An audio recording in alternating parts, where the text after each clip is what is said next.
Hello guys! Another day, another lakaran na naman.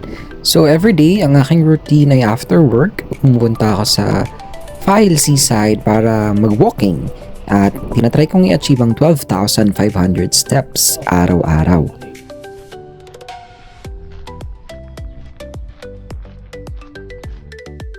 Yan, so dapat maingat tayo sa pagtawid, left and right ang tingin para sure na sure tayong safe makakatawid. And as you can see on the right, may mga naglalaro ng volleyball dyan, meron ding basketball. So lakad-lakad lang tayo dito. Hindi ako mahilig actually sa team games, so mag-isa na lang ako naglalakad dito. So makikita nyo ang view ng File Seaside. Perfect talaga siya for walking. As you can see, maraming mga nag-exercise sa gilid. Marami ding mga nagwo-walking dito at nagja-jogging.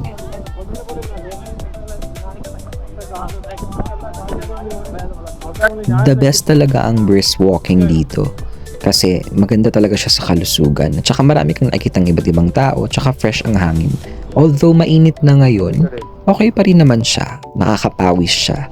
At yan, this time low tide as you can see.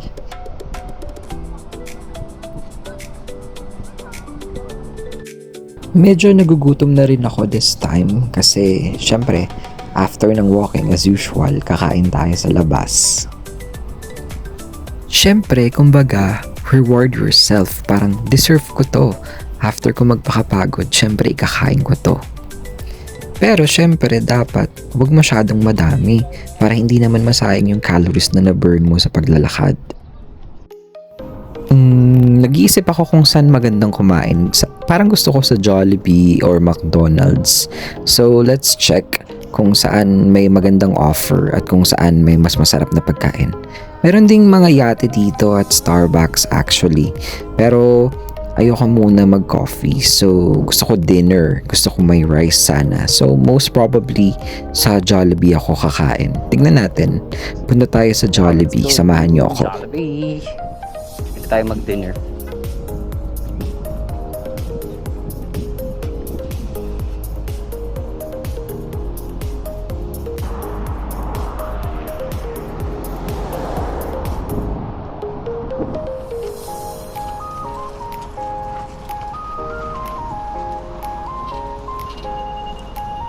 Sa Jollibee, vida ang saya.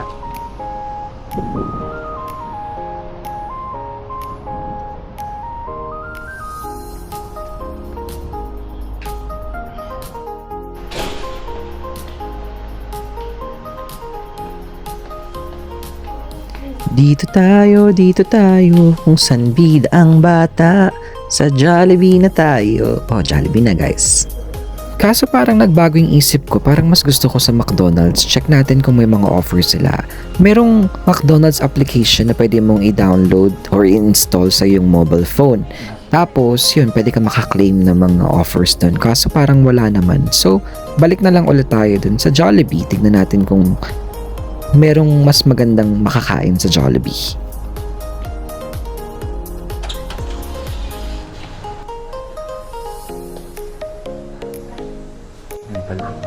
Sure, meron kayong palabok? Spaghetti nyo. Wala rin. Manok lang.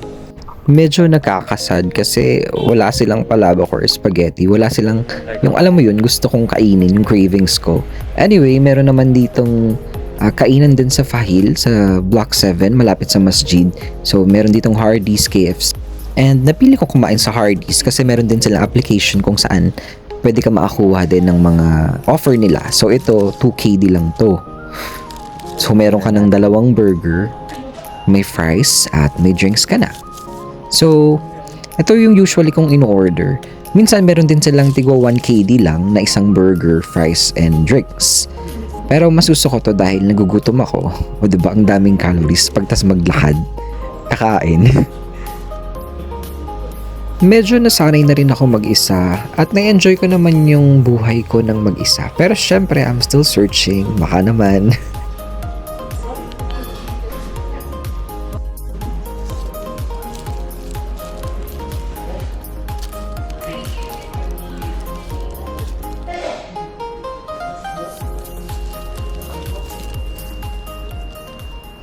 So, ayun na, natapos na ang isang ating araw. Uwi na ako, maglalakad lang ako pa uwi para matunaw ulit yung aking mga kinain. So, again, please like, subscribe to my YouTube channel, and share this video na rin para makita ng mga kaibigan nyo ang buhay sa Kuwait. Thank you!